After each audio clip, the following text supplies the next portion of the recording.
show, ladies and gentlemen. I'm Jeremy Cordeaux. Peter, yesterday apparently I said, and Peter Clayton's behind the garage. You did. I did. Slip of the tongue. Peter Clayton is behind the camera. I'm Jeremy Cordeaux. This is the Court of Public Opinion from the garage. Welcome. I hope you enjoy the show. Mind you, I don't quite know what's in it, but we'll try and make it interesting. Well, the world makes it interesting for us. Let's face it, never a dull moment. It's been revealed that King Charles has been diagnosed with cancer. Now, I know he made a big thing of the prostate problems because he wanted to have men made more aware of the problem, the danger, the need to check, the need to get it fixed. However, cancer is a different kettle of fish. The prostate problem wasn't malignant. Very little information except he will step back from official duties while undergoing chemotherapy. We wish you a speedy recovery, sir. I'm told that, having been informed by his doctors, the first person he spoke to was Harry. He rang Harry in the United States, and after a brief conversation, Harry organised an immediate flight to London. Well, it kind of leads me to think that maybe it's more serious than the palace is letting on. The King was due here in October, I think, as part of a major royal tour. This must be in some kind of doubt. But anyway, get well soon, Your Majesty. Some other bits and pieces. Congratulations to Tommy Emanuel. Pete, do you know Tommy Emanuel? Oh, he's brilliant, yes. He's Great brilliant. guitarist. Yes. He won a Grammy. Wow. A Grammy for the best instrumental. And Kylie got a gong as well.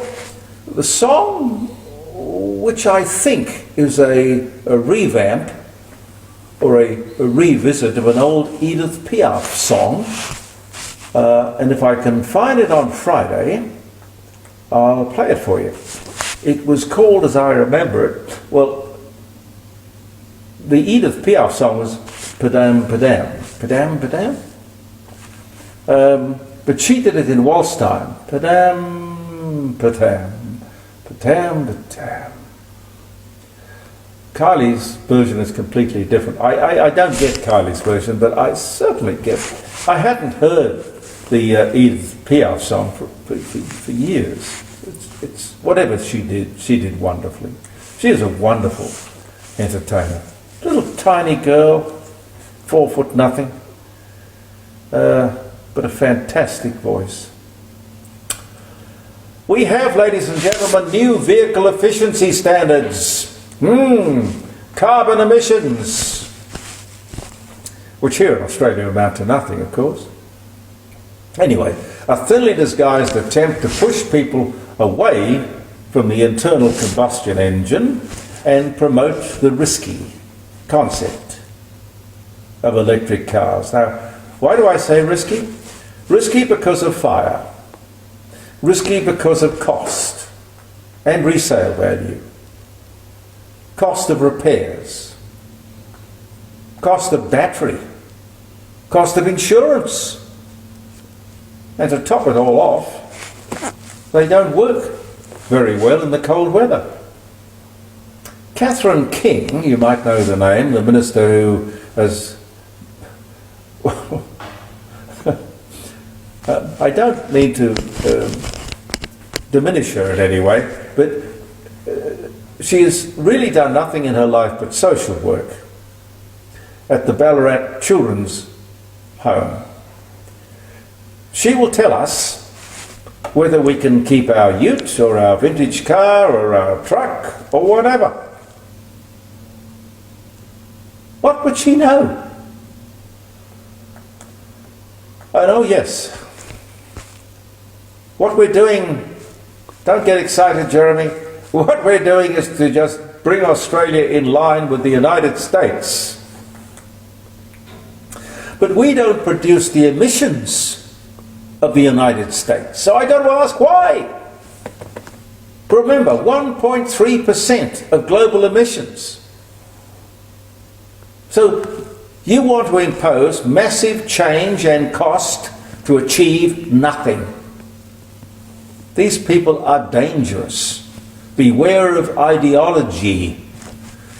God, the Labour people are a driven mob. Apart from all of this,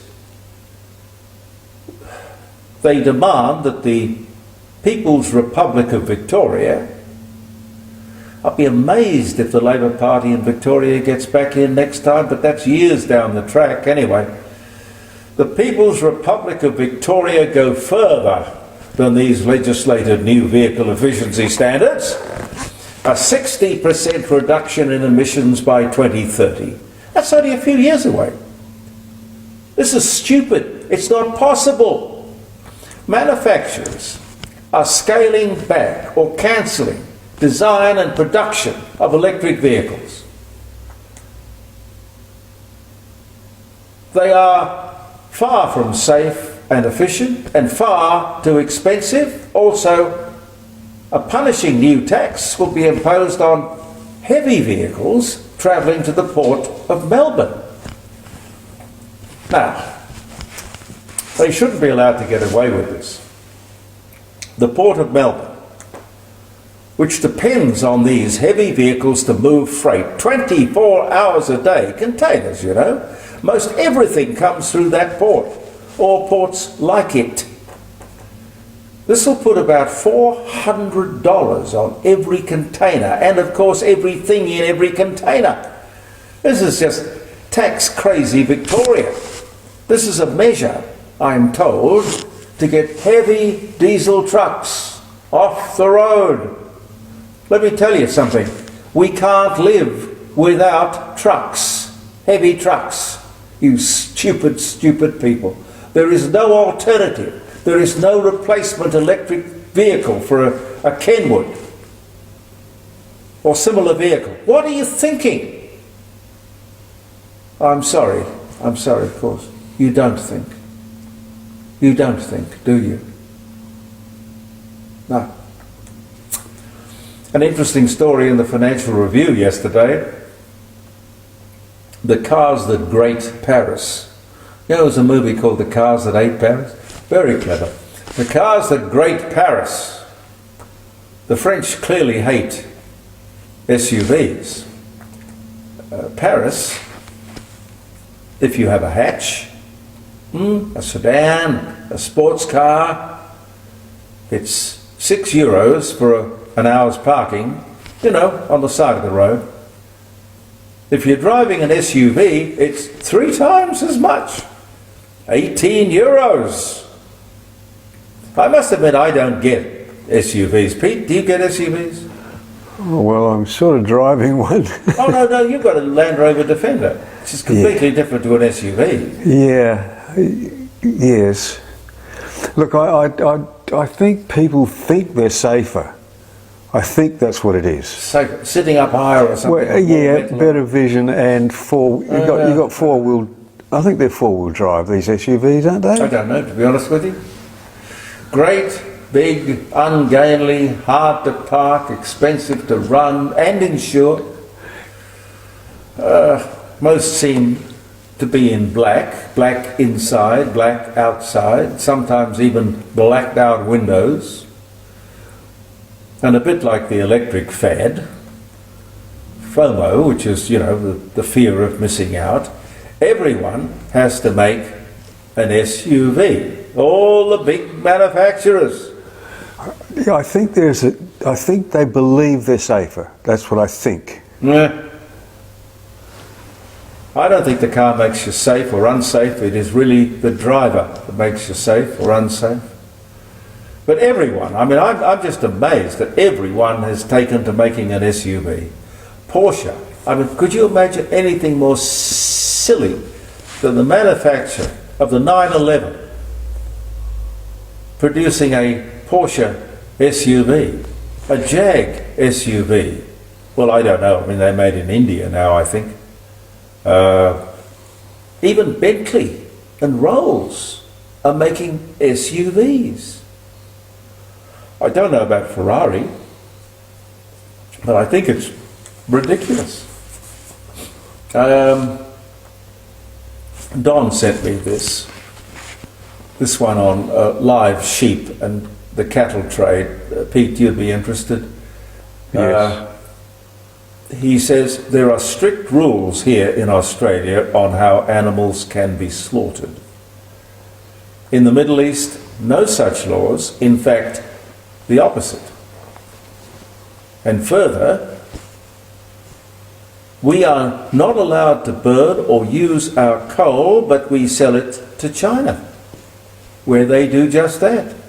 Burn it to the advantage of their people. Canberra are hypocrites. Don, I agree with you.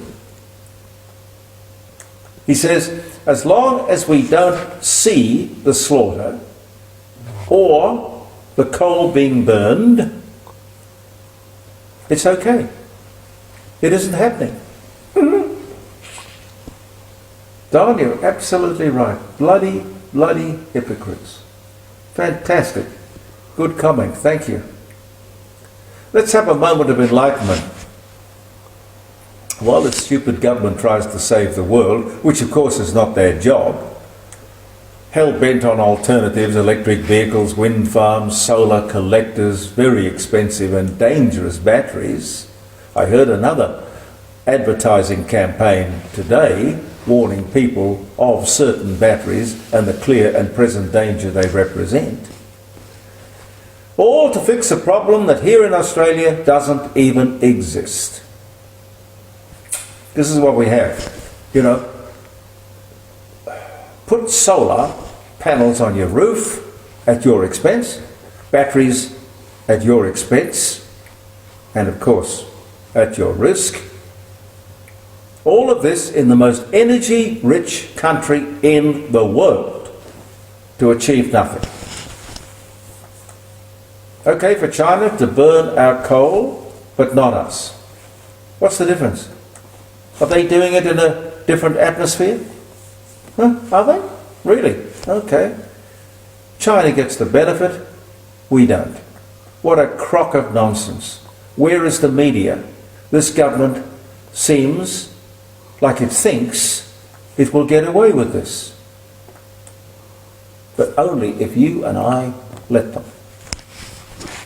And if you doubt me, I'll tell you again, the same people, what they did in 1975 with the Lima Declaration. I don't know, maybe I'll try it again. I like the way the girl talks, and if you give me a second, I'll get her up on Google. Can you tell me again about the Lima Declaration? No, it's not going to do it. Now the trouble is down here in the garage, we don't get a strong enough signal. But if you want to Google that, you'll get it chapter and verse. Just Google the Lima Declaration. Say, what can you tell me about the Lima Declaration? The Labour Party literally removed our manufacturing industry. Now these people couldn't give a stuff about us, ladies and gentlemen.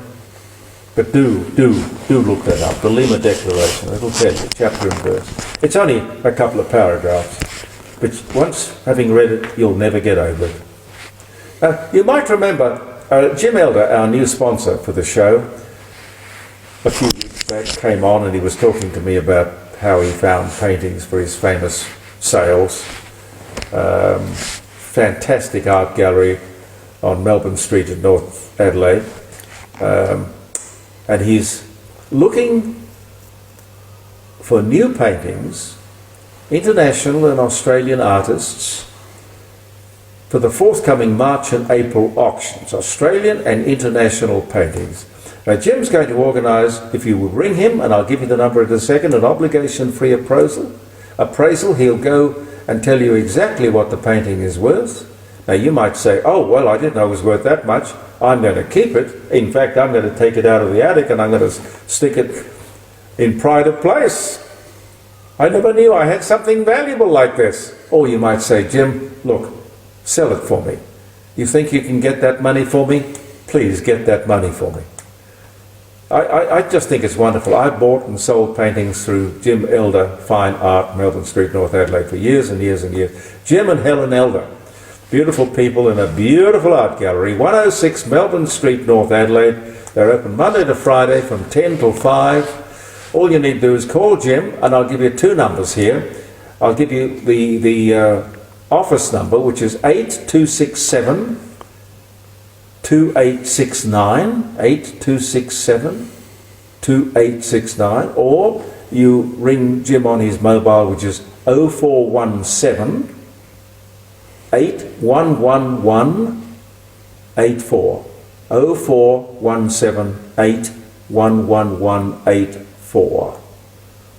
And he has had amazing success in finding paintings and producing incredible amounts of money for the sale, because people all over the world tune in online to look at these auctions, because here in Australia a lot of the paintings we have are worth far more overseas.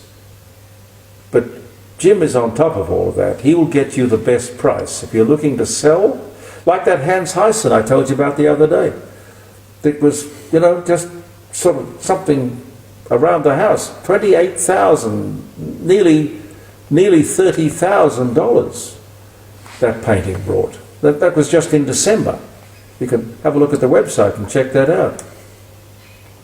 How much time have we got, Pete? A bit more. A bit more. A measure, and I think an appropriate measure, a response by the United States to the Iran-sponsored terrorism in satellite countries. By that I mean Syria and Iraq. And at the same time, the Allies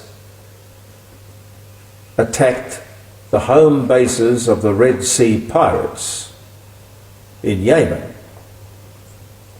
Now, everyone is very nervous about this, of course, but you can't let really bad criminal behaviour go unpunished. It's a fine line. The trick for the Americans and the Allies in the Middle East is to punish these people without accelerating the world into a major Middle Eastern war. As I say, good luck with that. And if I have another second, it probably won't get a lot of publicity, and it should. Red Bank Plains Supermarket, part of a popular Ipswich shopping centre in Queensland.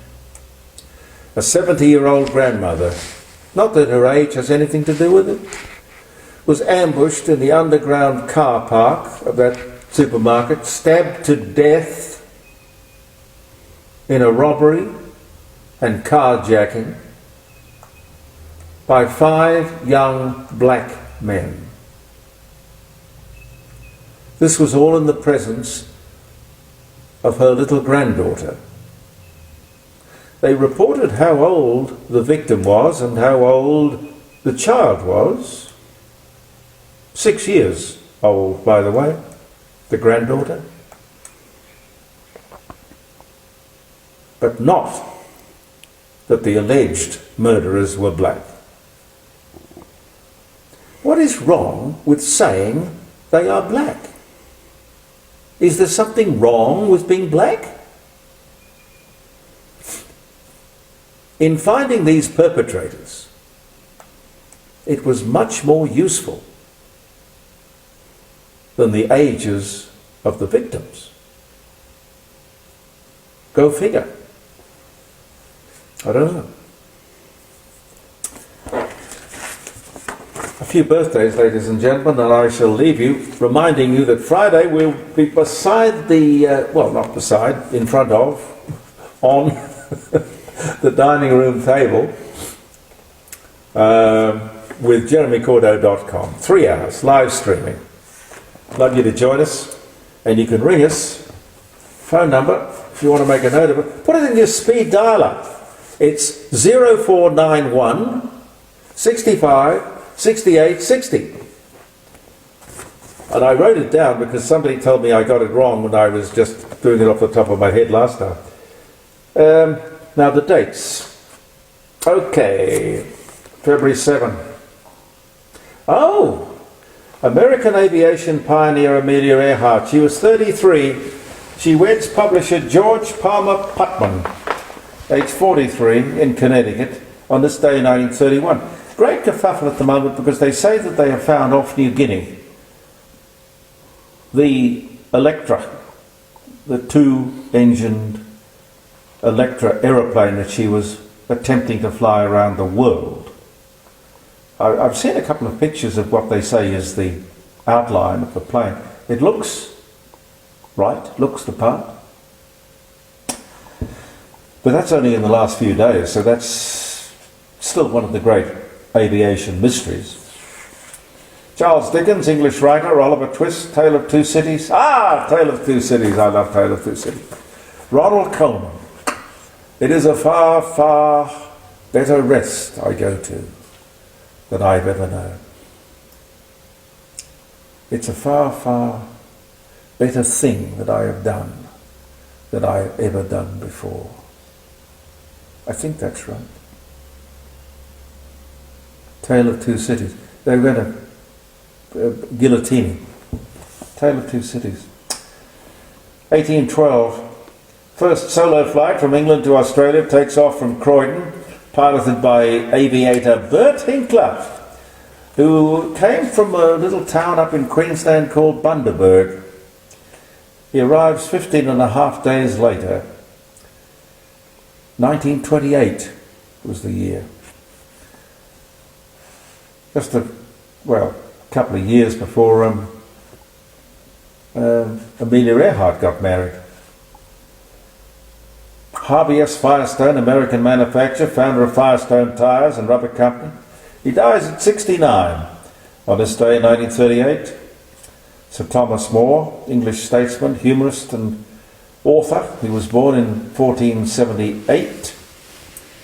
US President JFK begins blockade of Cuba by banning all Cuban imports and exports. 1962. But he still managed to get his Cuban cigars. I've no idea how. Well, if you're the President of the United States, you'd find a way, wouldn't you? New kangaroo fossil research published from Riversley, Australia, shows that kangaroos learned to hop 20 million years ago, much earlier than first thought. Golly. 2019. John Steinbeck, Grapes of Wrath. He dies 1991. 1856, colonial Tasmanian Parliament passes the first piece of legislation, the Electoral Act of 1856. Nowhere in the world providing for elections by way of a secret ballot before this day. That's something, isn't it? Tasmania, 1856. And happy birthday to Garth Brooks, American country singer. Friends in Low Places, 1962 he was born. I think the best thing he ever did, if you ever get a chance to listen to it, maybe we'll find it and play it on Friday if I can find it. It was a thing called The Dance. Do you know it? Oh yes, yes. Isn't that a great song? Yes, well I've recorded that myself. I didn't know that. Yes, yes. Can we play your version? Of course you can. Have you got it? Yeah, yeah. I think it's one of the great pieces of music. I love it. Almost makes me cry. Oh, it's a beautiful song. I was up in Queensland at a rodeo. Yeah. And I heard this song come over the loudspeakers. I'd never heard it before, so I went up to the booth and said, "Who was that?" They said, "Garth Brooks." Yeah, The Dance. Beautiful song. Yep, I love it. I love it, I love it, I love it. Okay. Thank you very much for being with us. We look forward to seeing you tomorrow. The Court of Public Opinion will be back. I'm Jeremy Cordo. Peter Clayton's behind the camera. Believe in yourself, and goodbye for now.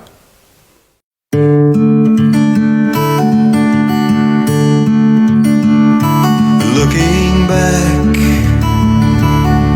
on the memory of the dance we shared 'neath the stars above, and for a moment all the world was right. How could I have known that you'd ever say goodbye? And now I'm glad I didn't know the way it all would end, the way it all would go.